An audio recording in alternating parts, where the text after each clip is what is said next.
For millions of Americans, walking into a doctor's office for preventive health care such as cancer screenings or flu vaccines has been routine.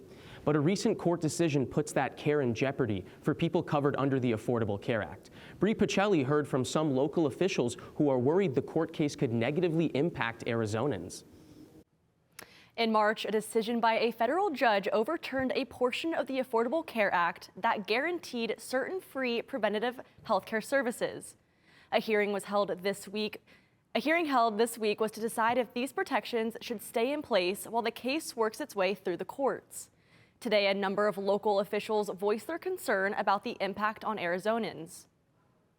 Attorney General Kris Mayes was joined by Will Humble with the Arizona Public Health Association to point out the benefits of the Affordable Care Act on 150 million Americans. The ACA led to a significant increase in the number of people who took blood pressure checks, flu vaccines, and cholesterol checks among 60,000 people who had previously been without insurance.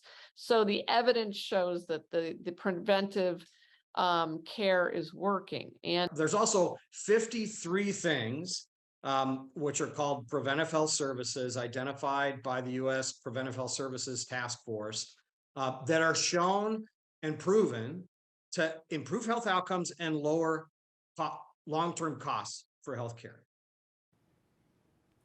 Plaintiffs challenging the ACA requirement say it is unconstitutional and violates their religious rights because it requires coverage of certain medications.